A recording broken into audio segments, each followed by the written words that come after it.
I am unashamed. What about you?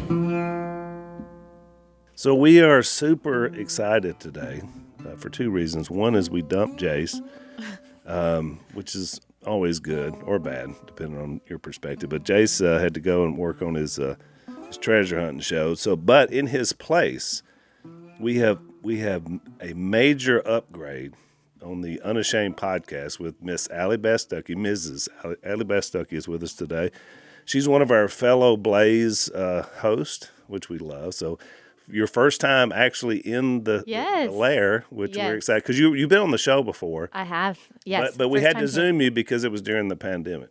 Yeah, all that. It's so much better to be in person, I think. Right. It just comes across a lot better. I don't know about an upgrade, but I am honored to be here taking Jase's place. So. And also we have Zach is with us today. Zach has been MIA. People have been asking about you, Zach. It's so funny because you get so much grief from Unashamed Nation because Zach used to fill in for me a lot.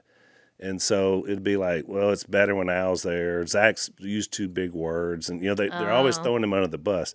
And so then now I'm getting like, well, wait a minute, where's Zach? We're missing Zach. Where's Zach? Mm-hmm. And I was like, okay, all we needed was a little bit of a distance. So Zach is going to be taking Jase's chair today. Absent makes the heart grow fonder. It does. So tell folks what you've been doing, just so they'll know, because they keep asking me. Yeah, so we're working on a movie right now in Shreveport, back in Phil's old stomping grounds, and We've set up shop. We're going to start filming in hopefully 3 weeks if everything goes as planned. So we've been over there doing pre-production, and it's going to be a powerful story. So definitely stay tuned. We'll let you guys know about what we're doing because we want to definitely get our audience involved in all the pre-marketing stuff, and it's going to take a lot of people to support this and get it out. But it's a powerful story, very powerful. So what's your take on the story, Dad? What do you say? What's your My take on it is embarrassing. That's it. Why do you want to keep embarrassing me? And so, because it's from the era of Dad's life where he wasn't a Christian. So, the Apostle Paul wrote about his past. He just said, "Look, I'm the worst," and I read what he was up to before Jesus struck him down on the road to Damascus. He pretty much was the worst. And I thought, it makes me feel a little better that I was not as sorry and low down as this cat.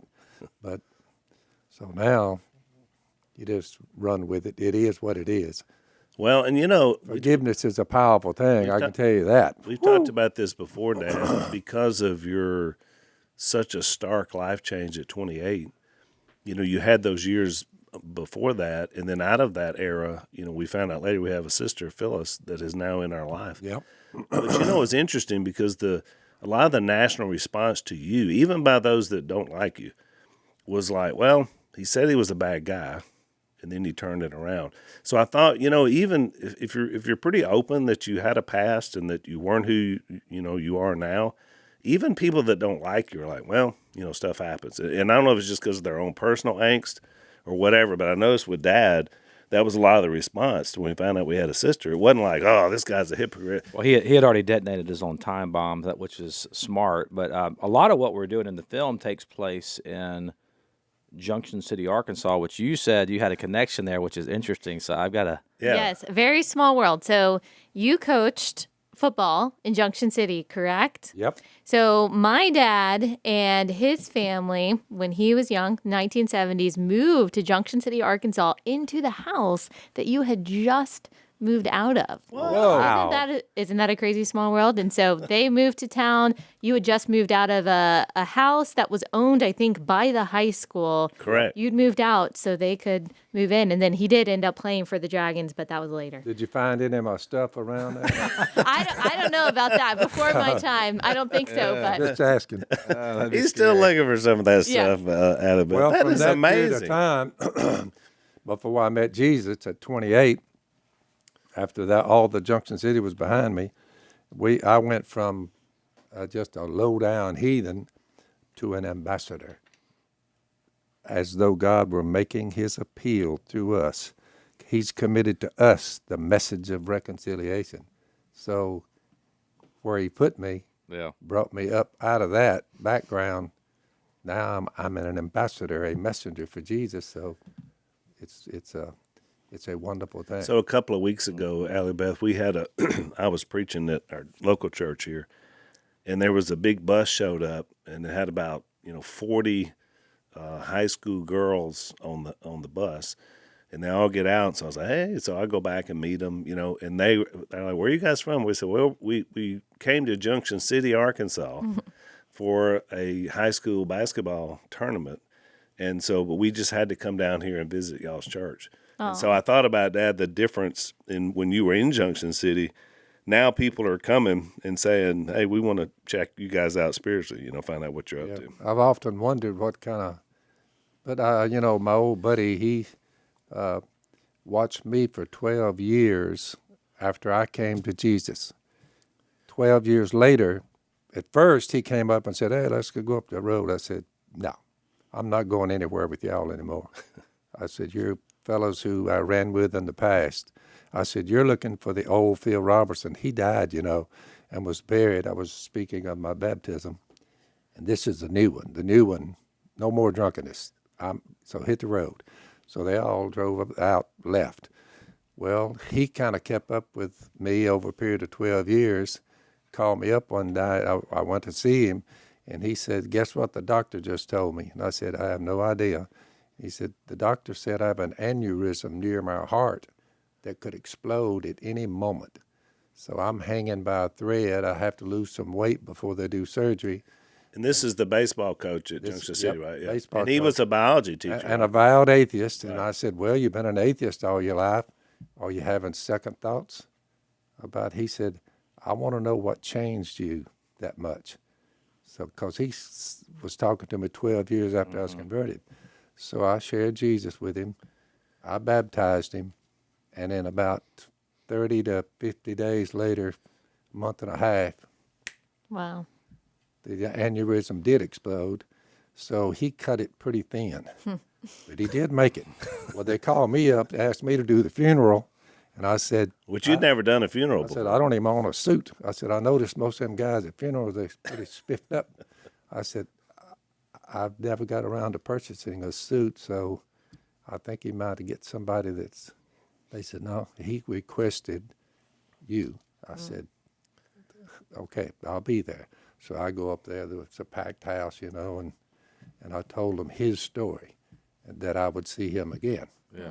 So That's pretty wild. that was the story. But your dad, I guess your dad may have played baseball. Did your dad play baseball? Football. He played football. You at might Junction put that in the movie. Yeah, I'm sure he'd be happy to make a cameo. So or he something. was a teenager when they moved to Junction City? Yes, he was a teenager. I don't remember what year it was. Maybe you would remember when you moved out of that house in Junction City. We left Junction 70s. City 72 or 3. So when we left that house, we moved. We still were in Junction City, sort of, but we moved up north, right on the state line above it, and we had a bar. And so Dad went from being a school teacher to running this bar, which is kind of the heart of the worst days This was for us. a rough joint. Yeah, So he was still in Junction City. We were kind of on the wrong side of town, right. during this era. So we were there about another year before we left. So that was right around 72, 73. Yeah, I guess he would have been.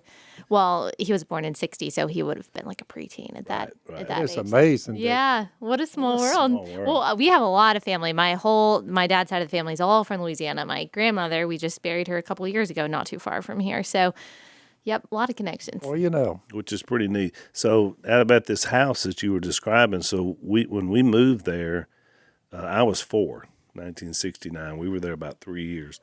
And so from 4 to 7, that's sort of the year you start having memories. So like my idea, the school was right there. And I viewed it as a little small child as just this great wonderland because I had the school, the baseball field. There was a dump down there that I, got burned my feet a couple of times.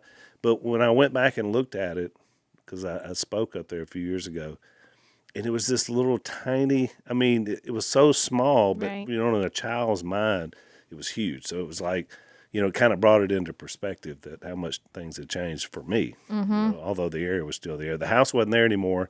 So where the house used to sit is like a bus barn now. So they have like school buses and stuff there. So the old house is gone, which was Yeah. my first place that I really remember Yeah. living was in that Junction City house, which is fascinating.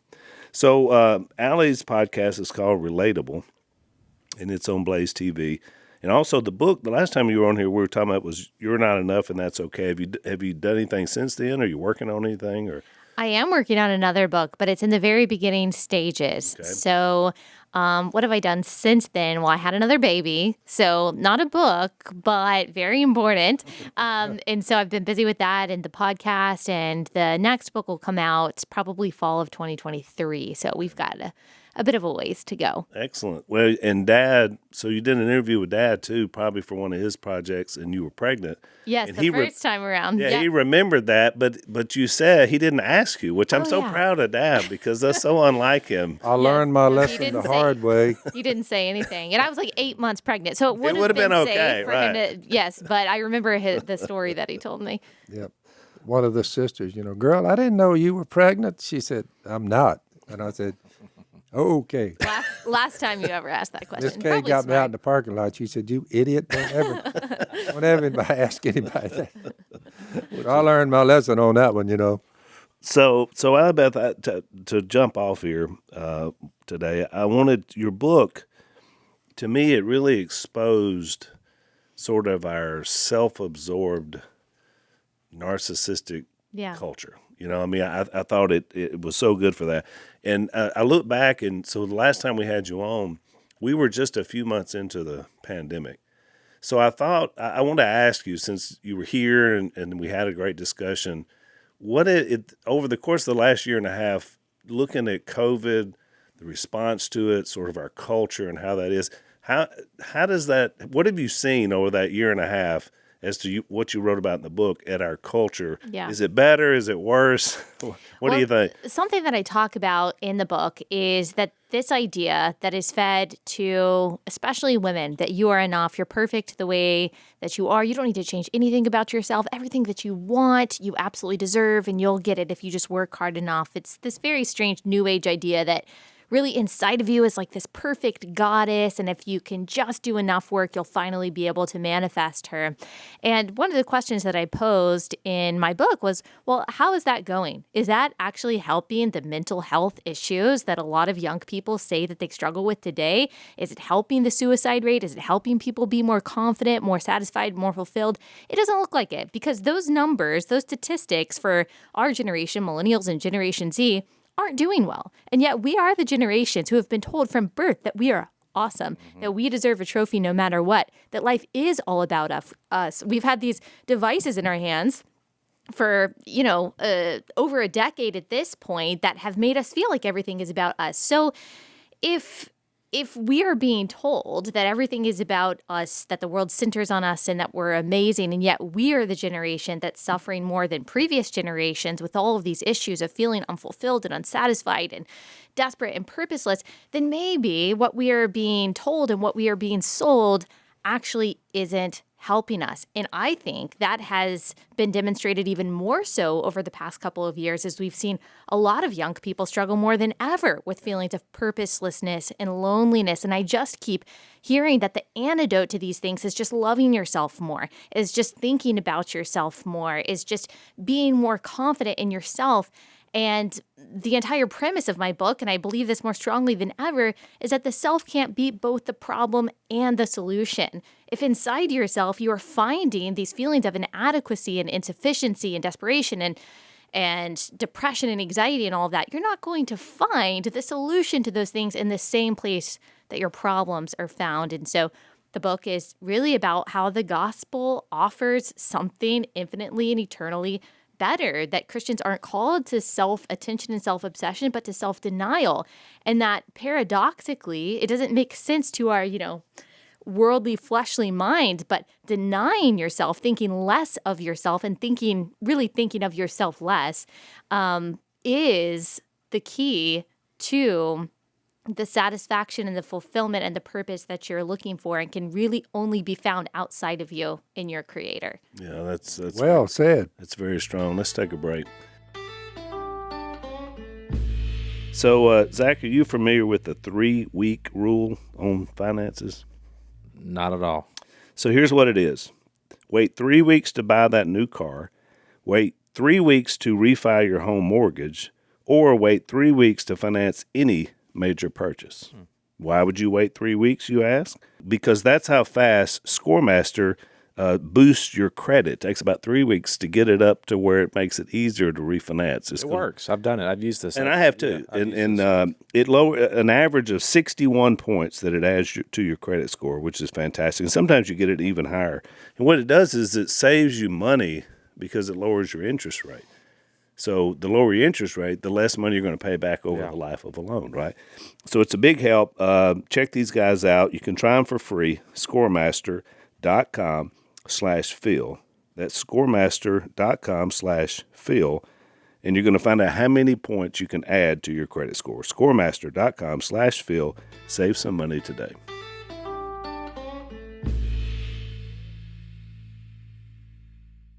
Zach, Jill wrote her book Shallow, which to me has some of the same ideas in it that she just described. Speak to that and just kind of how you guys, try to stress that same thing with folks, especially younger people. Yeah, we were on our way back from a conference, a writers' conference in Nashville, and this was several years ago.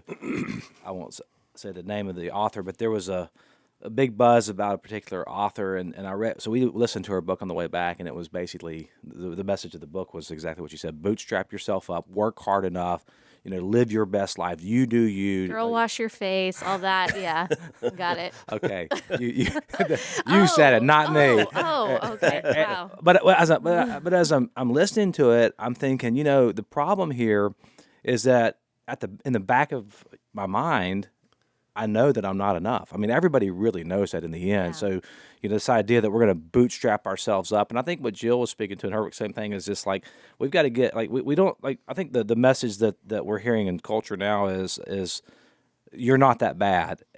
God loves you the way you are. You're not that bad. And the message of the gospel is that God sees you and says, you're not that bad. You're actually much, much worse than you think you are. Yeah. And I affirm you there. I see you there. While we were still sinners and enemies, Christ died for us, Romans 5.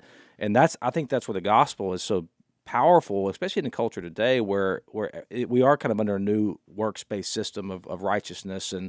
But I think it's just appealing to this inner honesty of like you said, the pragmatic question is, how's it working out for you? We're more miserable than ever. We're more isolated than ever. And I think COVID certainly exacerbated that. But I mean, these elements were there, and I think the gospel does provide the only solution to the problem, because the gospel is about intimacy. It's about restoring intimacy in us. But the only way we're going to be able to find intimacy is if we're known, and the only way that we're going to be known is if we let our depravity be seen, or at least admit that it's there, and then let God say, I see you there. While you're in that place, that's where I came for you. That's where I died for you. So. Yeah, I mean, I totally agree. Well, don't you think, too, that the more selfish we are, the more it divides us in terms as a people? I mean, because you think about when COVID first happened, it was a fairly unifying event at the beginning. I mean, the president comes out and his people come out, and it's like, we got to do something about this. We're not sure. And so Americans were like, man, we got to do this together. We're going to fight this thing. But it has now, over 2 years, went from a fairly unifying event to one of the most divisive things that I've ever seen. So why is that? I mean, what happened where people went in and said, hey, this is something we need to do together, and then now all of a sudden, where did we go from I heard them talk about it here, there, what little news I get. But the me generation, what was meant by that?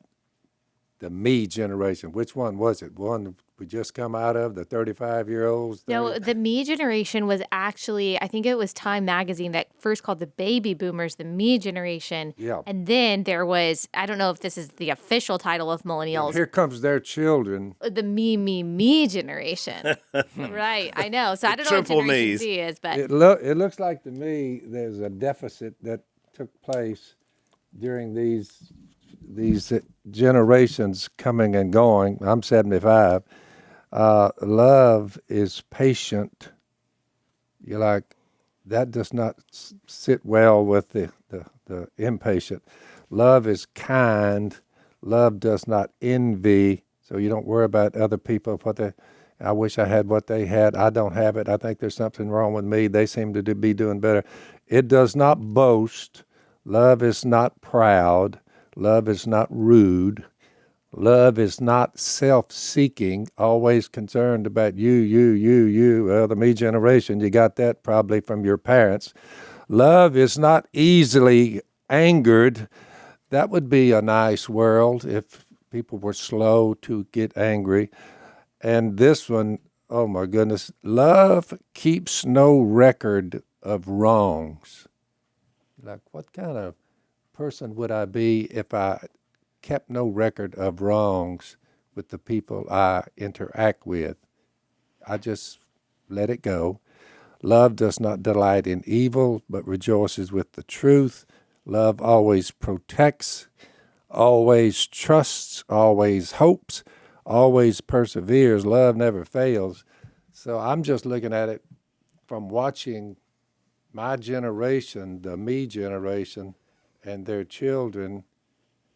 I just looked at the whole thing and I said, no wonder Jesus said the two greatest things that there is love God and love each other. That's the backbone of what I'm about here. It seems simple, but it is rather profound to practice that, loving God and loving your neighbor. And these qualities would come forth from you. It looks like it would be easy to do, but as you live your life, you say, no, it's pretty tough. Because it's selfless, right? I mean, it's Well, it's a description of God. 1 John 4:8 says God All is this love. wrangling within yourself that Yeah. Alibeth was talking about, all that wrangling with you, it's all about, it's this way instead of Well, like this. to live a self-absorbed life ultimately is to live a life that's not. We're made in the image of God, the Imago Dei. To live a self-absorbed life is to live a life that's not reflective of who God is. God is outpouring. He's an overflow of love. He's because he's triune. You think about like this concept of 1 John 4:8 that God is love, and that's not a description of like who he is. Like he is love. He is these things, and I try to imagine this relationship, if you would call it, of father and son, that it's ontologically impossible for the son to manipulate the father. Not that he doesn't do it; he can't do it. He can't abuse his father, and his father likewise can't abuse him. And the spirit between them is this actual person that the Holy Spirit. You think about what would a relationship look like if it was completely impossible to abuse, to neglect, to manipulate, to position, and it would be one. It would be oneness. And so you start to explore who God is, and I think to Allie's point, when we're trying to reflect that. God made us to reflect that, and that's why I think people are so miserable, is because they're not living in their true nature. Like when we're self-absorbed and we live these lifestyles that aren't reflective of who God is, then we're going to be miserable. She was saying a while ago, it's self-denial instead of self-fulfillment. A big difference. The fruit of the Spirit that God gives us when we, by faith, come to it, is that the fruit you'll see coming forth from God's people. Number one on the list, love, joy, peace, patience, kindness, goodness, faithfulness, gentleness, self-control. You say, boy, and that's why it says against such things there is no law. Mm-hmm. It's the way to roll, but it's a pretty tough sell in today's culture. They just really have not thought it through. Sure. So our job is to point them to the one who's the lover of mankind. So Allie, don't you think so you introduce something like a virus, and then if your culture is self-absorbed, quickly people begin to think like, how can we manipulate this situation to gain power, to gain, So isn't that kind of what you saw at all levels of government and state government, and even just individually with the Karens and the, just the whole thing, right? I mean, it spun out of control quickly. There are so many different aspects to it. One, it was an election year. Whatever Trump said, Democrats were going to say the opposite. And so that made it complicated. But I also saw, I think, this disagreement on what love actually is. And you heard one side saying, well, love your neighbor. Loving your neighbor means that you have to self-isolate, that you can't go to church in person, that you have to wear a mask, and you have to get the vaccine. You have to be for vaccine mandates. All of these things, we were told by one subset of professing Christians that is what it looks like to love your neighbor. Essentially saying that if you don't agree with us on these things, that you don't love your neighbor. I would say that is where the real divide came in when it came to the church and Christians disagreeing. What is love? What does it look like to actually love your neighbor as yourself? Is it wearing a cloth covering over your face because, Anthony Fauci says so? Does it mean having to watch a sermon online rather than congregating in person, as Scripture actually tells us to do? I'm not sure. So that, to me, it was helpful. It was sad, but it was a helpful fault line to see that essentially this is not for the church a disagreement about masks or vaccines. It's a disagreement about love. Yeah. What does love actually look like? Of course, I'm not on the side that thinks that, that you have to wear a cloth mask to love your neighbor. You have to you have to agree with any COVID policy in particular.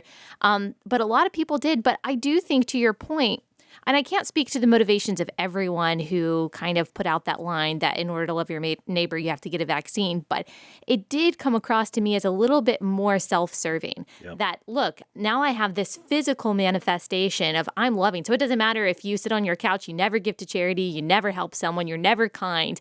As long as you just kind of have this, what's called a virtue signal. I have this mask, I have my vaccine card, I can post about how terrible COVID is or whatever it is on social media, then I can check the box that I'm loving my neighbor without actually having to be loving in any other way, without actually having to deny yourself and be like Christ. You can just do the thing that you've said is, the loving thing to do. And unfortunately, that was very divisive within the church. But like I said, it kind of highlighted a helpful disagreement, a fundamental disagreement between different subsets of Christians. No, I think that's a very strong point. Let's take a break.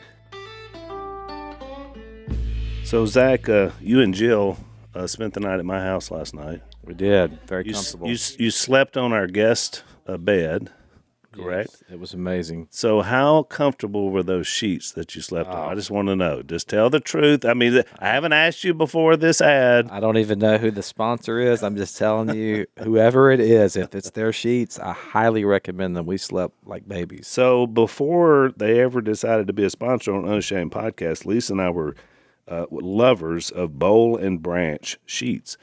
They're awesome. They're so comfortable. They're cool. You don't get hot when you sleep on them. Very great sheet. Mom and Dad sleep on them as well because I have them on your bed now, Dad. You're sleeping like a baby, I'm sure. Thumbs up, yeah, for those of you listening, which is really great. So we want you to check these guys out. Bowl and Branch, great American company that was just started by a couple, just like all the great stories in America, and just have a fantastic product. They got a 30-day risk-free trial, free shipping and returns, but you're not going to ship these back, trust me. So experience the best sheets you've ever felt at bowlandbranch.com. That's BOLL and branch.com. Use the promo code Robertson when you check out.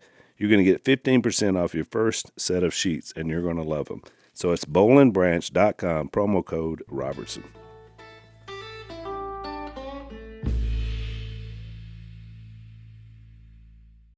It reminded me of some of the videos you would see, and they were rampant there in early part of some person, in a Walmart or someplace, and somebody walks in without a mask, and it's just like whoosh. Yeah. And again, it was the least loving thing I've ever seen. Right. And then this poor guy's like, I'm so sorry, I just, I left it in the car. But he couldn't even make enough excuses, and it was just, yeah. It was from all sides, and I thought, I don't think that's really getting the message across. Yeah. It's an opportunity for people, I think, to feel righteous, to feel virtuous without actually having to have any virtue, which is actually difficult to cultivate and grow. It takes a lot of sacrifice.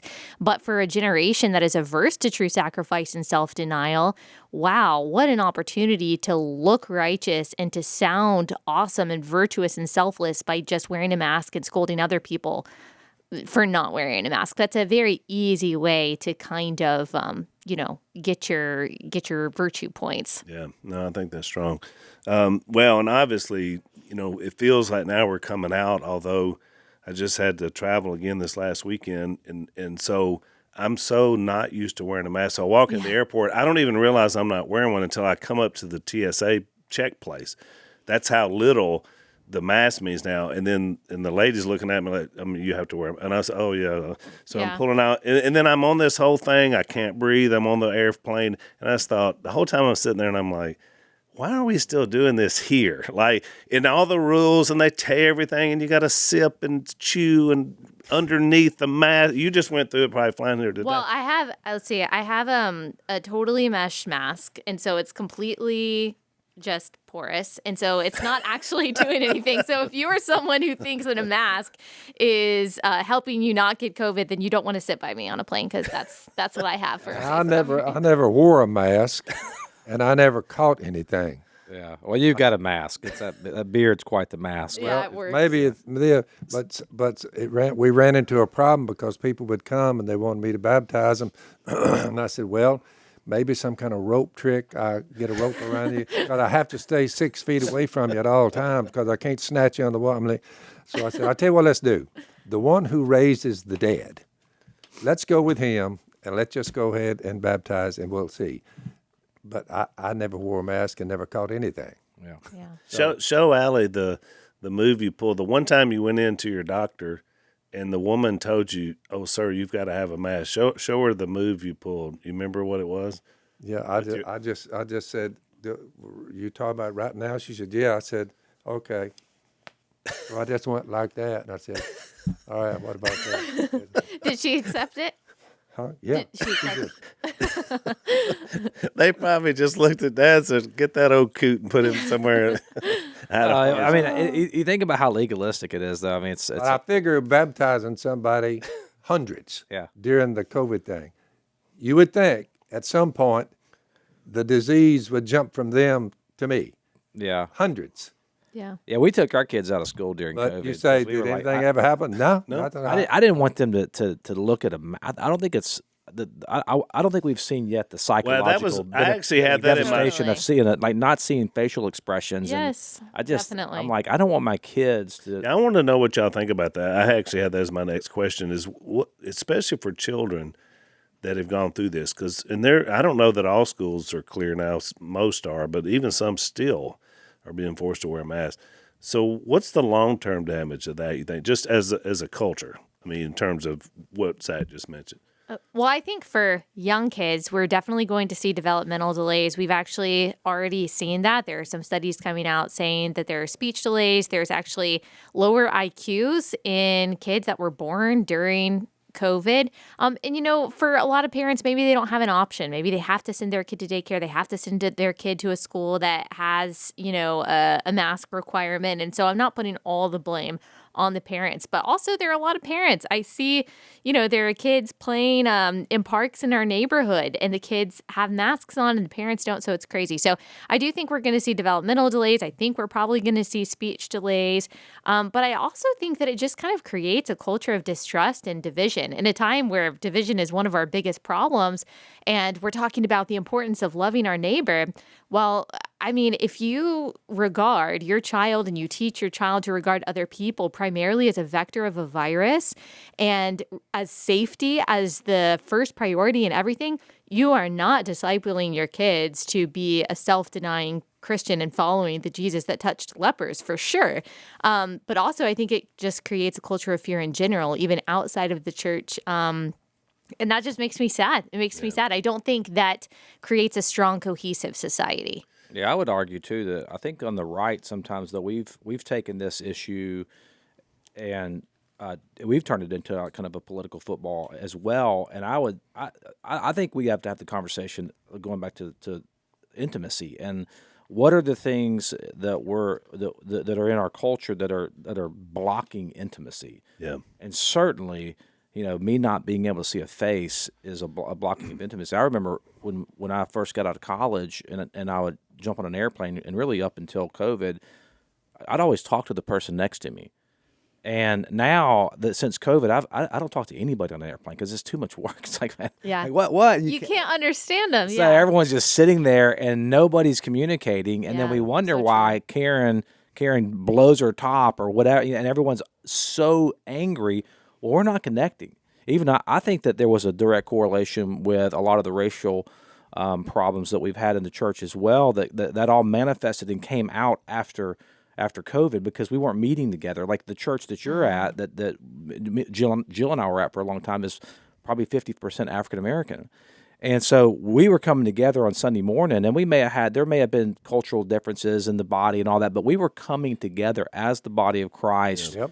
And it was like, man, we got to do life together and figure this out. And even, I mean, there's Democrats in that church that we love and that we differ on things, but man, we're coming together. And then when COVID happens, it just isolates everybody, and then we're behind a screen, and now I don't have to do life with you. Yeah. Well, that's a precursor for division and fights, because I don't have to do life with you anymore.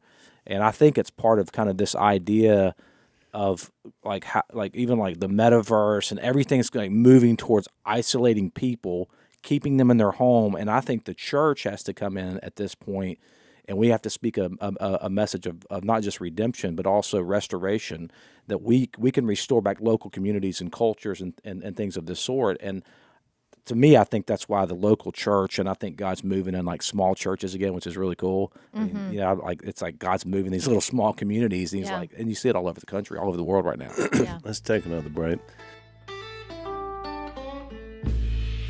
So, Zach, one of the things that I have learned during the pandemic is that the best way to be prepared for a virus is to have a strong immune system. Have you discovered the same thing?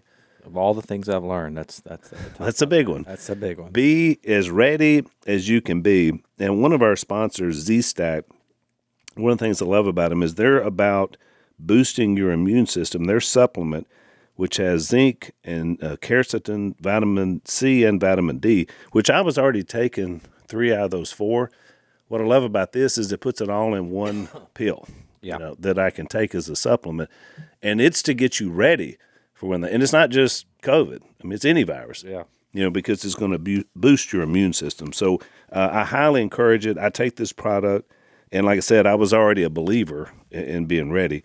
But you can take it all in one pill. It helps you in case any virus attacks you, and they will, the flu, all these other things. It's going to help you to not get it to begin with, because your immune system is going to be high. Go to zstacklife.com/unashamed. Enter the promo code unashamed to get a small discount off your first order. So that's zstacklife.com/unashamed. Use the promo code unashamed.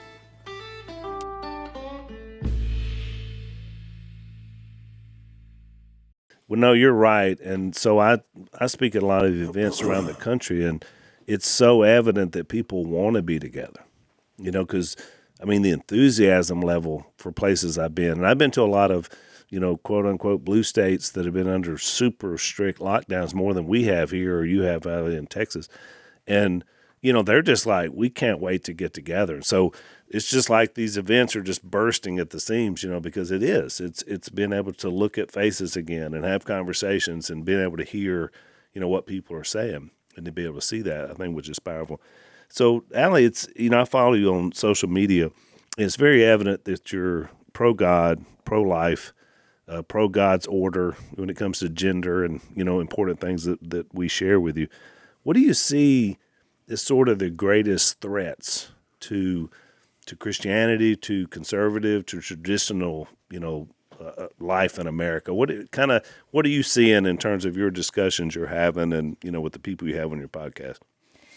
Well, I think my greatest concern is actually within the church and people who profess to be Christian teachers compromising on things that have to do with the creation order, the created order. Genesis 1 issues, I think really the big one is sexuality. Yep. You see that kind of compromise first because it's personal. People know someone who, is gay or says that they are the opposite gender. And because we don't want to offend, no one wants to offend, no one wants to be accused of being hateful or something. That's typically, I think, the first thing that people compromise on, not to mention just the huge influence that the culture has on people and the pressure that young people feel, especially to be accepting of that. I mean, it's considered not just bigoted and hateful, but you're almost like a social pariah if you don't accept this ridiculous, maxim that trans women are women or whatever it is.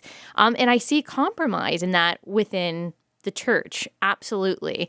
People trying to say that that's not really what God meant in Genesis 1 and that we're just supposed to love, kind of going back to our earlier conversation about what actually love is. I still see that as a big fault line, as a big dividing line. People who say that love is really just this superficial affirmation of people, just being nice to people, just saying and doing what the culture wants you to say and do. And you mentioned 1 John 4:8 that God is love. And something that I like to remind my audience is that we can't outlove God. And that's kind of what you see from some people who say, well, it's actually more loving to say that God did not create us male and female, that the definition of marriage is not between a man and a woman. It's actually more loving to not say that and to simply affirm people. And so what they're essentially saying is that they have a higher standard of love than the God who says he is love.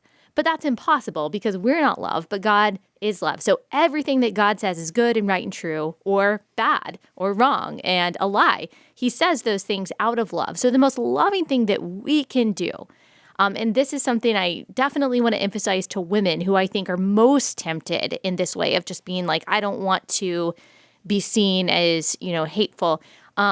The most loving thing that we can do is agree with God. Yes, the world calls it controversial to say that God made us male and female or that abortion is wrong because God made us in his image. But these are not political issues for the Christian. They're not culture war issues for the Christian. These are pre-political, pre-cultural, pre-societal issues for the Christian. They're biblical issues that have become cultural and political. And so it is the most loving thing I can do to agree with the God who is love about these so-called controversial culture war issues. And so, again, it goes back to how we define love. We define love by the God who is love in his standards, in his law, and what he says is right and wrong and good and bad, truth and a lie. That I think maybe that's always been the essential problem within Christianity. I mean, it kind of goes back to the garden. Did God really say? I still think that's the question that women and probably men too are being asked. Did God really say that this is the definition of marriage or whatever it is? And so, I think that's the issue, especially among young women today, is caving to the culture when it comes to superficial worldly definitions of love. Yeah. Which is, I think, a fear. It's a fear of being marginalized. I just confession. I fear that in my own life is like, okay, I don't want to be marginalized or cast into this particular category. But and I think that a lot of people are pushing back on terms like culture war. Some of it. Honestly, though, some of it, I'm like, I get a part of what they're saying.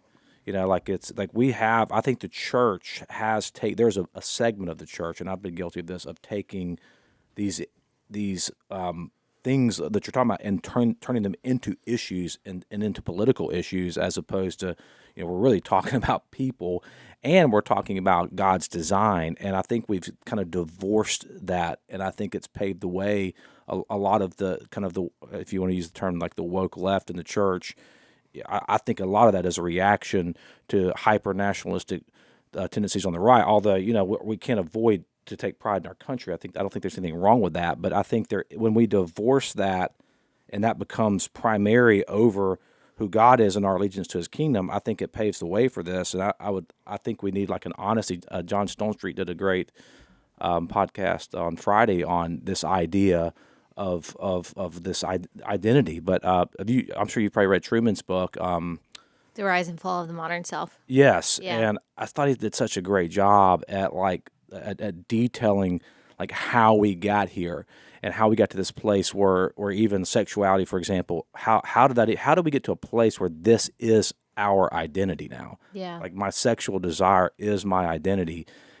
I see it on the right too, though. It's manifested in a different way, but I think kingdom people have to come in and bridge that gap. Do you see this as well? Yeah, it's something I talk about in my book that when you, I think every problem that we have goes back to godlessness. When you exchange the God of Scripture for the God of self, you worship yourself, you lay anything on the altar of yourself, including truth, including other people's interests or needs. You are completely self-serving in the same way that when you worship anything, you are going to serve that thing. So when you exchange the God of Scripture for the God of self, something that I talk about in the book is that you start to take on two main values. And I think that's your primary values become autonomy and authenticity. Now, autonomy and authenticity are not bad in themselves, but when they become primary, when they are not submitted to God's law, then they just become selfishness. Then you start to find your identity and your purpose inside yourself. So autonomy,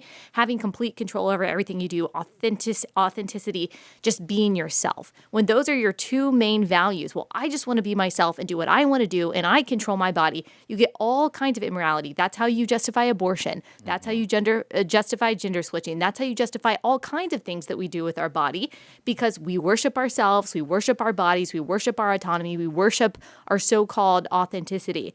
Autonomy and authenticity can be good things when they are subjected to the law of God. But when you are only subjected to yourself, then, like I said, you find your identity and your purpose and your calling in yourself. And again, it goes back to that question that we asked earlier. How's that working out for you? It doesn't seem like it's working out very well. Yeah, and on How's that? Let's take our last break.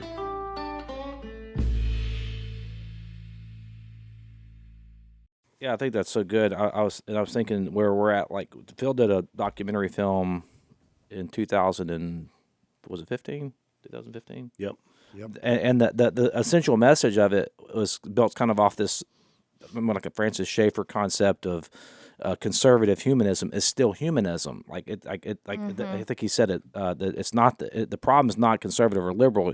Humanism doesn't matter the variation or the coloration of it. It's the humanism that when we're getting the thing from within us as opposed to appealing to the Triune God. I think that's, and I think the church has, particularly when we talk about politics, man, we're not, I mean, conservative politics, if we're being honest, it's bankrupt because it's not founded on the God who is there. It's not founded on a non-arbitrary anchor to reality, the Imago Dei, what the Declaration of Independence says, that rights come from God. That's not the argument that people are making anymore. It's supposed to. That is what conservatism is supposed to be, but I agree it's kind of gotten detached from that. And so I think that the reason why we're losing culturally is because I have a hard time carrying the water for this current political movement on the right, because I'm like, that's not of God. That's just as evil. Like as, what? Like, for example, like we're not making the case for liberty based on the God who is there, and we're going to get behind. Or I'll give you an example. Like we're gonna like the bumper stickers. I see these stickers on the gas tanks now, and it's Biden pointing to the gas number. I did that. I'm like, I'm not for Biden because he spent a lot of money too, but he wasn't the first person to spend money. Well, the simplicity of it is governments, man-made constructs, governments. The problem with them, as it's been proven over and over, the empires rise and all of them collapse. It's because governments can't remove your sin, and governments can't raise you from the dead. It's not possible.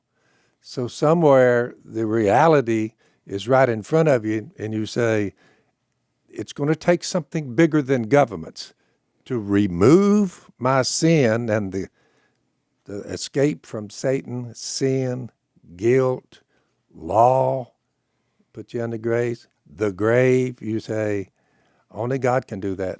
So that's where the governments are giving you the impression that they can fix all of your problems.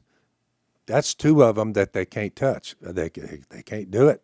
So your faith has to be rooted in something larger than governments, man-made constructs. And you mentioned a while ago, we're members of the kingdom of God. We're operating under a king, Jesus, and you say, and we're in a constitutional republic.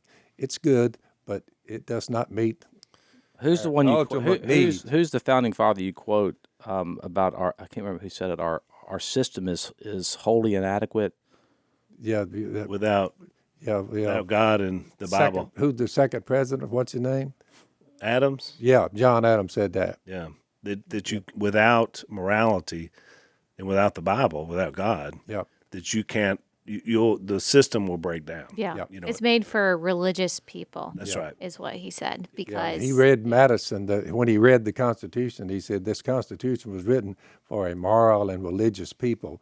It is wholly inadequate for any other, meaning if the people that are underneath and live by the Constitution, once you lose your religion and your faith in God, this is not going to work out for you. It's really to Allie's point that self-discipline then becomes from something other than government. That is correct. And so therefore, if that's how I approach life, then I can function in a society and in a system. But you take that away, and I'm only depending on that entity to put that in my life, you're going to fail. Because like you said, either side is going to lose self-discipline and then only look for power and how to rule over people. I thought about feel love, and it's separate and apart from governments. When governments, and even our own constitutional republic, when they say they love me, when God says it, I get it. But when they say it, I'm like, I don't think they love me anymore. Well, Dad used to say that. He said, when's the last time you heard a politician say, I love you deeply? Yeah. And you think about it, not very often. And if they I've do, never seen politicians get up and say, the first thing I want y'all to know is, I love you with all my heart. They don't say that. Well, I did that when there was a speech up there, the guy in Wisconsin, what was his name? Oh, yeah, the governor. What was his name? Yeah, the governor. Ran for president, yeah. Ran for president. Oh, yeah. I spoke before he spoke. Scott Walker. Yeah, and I just mentioned that, and he got up there on the mic, and he said, the first thing I want you folks to know, and it's really true, he said, I got to thinking about it, he said, I don't tell them I love them. He said, ever. He said, well, this dude just walked up here, old Robinson, and he said, I'm going to tell every one of you, I do love you. I forgot that. You had a repentance. You had a response right there to your first sermon. Well, I thought about that in Romans, because Zach, in the movie Rome was one of the civilizations we talked about. If you remember when Paul said in Romans 1, when you exchange the glory of God for, and then he went into what they were doing. But you can just draw a blank there and put anything in the blank. Mm-hmm. Anytime you exchange the glory of God for whatever it is that's currently the hot rage in your culture, then you're going to have problems. And that's what happened to Rome. That's what happened to everyone since then. And it's what we're seeing in America. Yeah. Because they did not think it worthwhile to retain the knowledge of God, God, gave them over to a depraved mind to do what ought not to be done. And you look at that, and every empire you see that rise and fall, that's why they all fall. It scares me when I look at our country and I say, 75 years of watching it, I'm like, I've never seen it like this, ever. Yeah, it's scary. So we're at the end of our podcast, Allie. So I want to Relatable, which is on Blaze TV, but of course anywhere you get your podcast, you can get that. And also You're Not Enough, and That's Okay, which is the book we've referenced quite a bit today. Yes. So be sure and look for Allie. We're going to have Allie. We have what we call an Unashamed and Overtime segment. Which, by the way, blazetv.com/unashamed is how you subscribe to get this extra content. And on there, I wanted to hear about your personal, we don't have time to get to it on the regular podcast, your own personal spiritual journey. So we want to explore that a little bit. So come on over if you hadn't already signed up to Blaze TV and do that now. Thanks for listening to the Unashamed podcast. Help us out by rating us on iTunes. And don't miss an episode by subscribing on YouTube, and be sure to click that little bell to get notified about new episodes. And for even more content that you won't get anywhere else, subscribe to Blaze TV at blazetv.com/unashamed.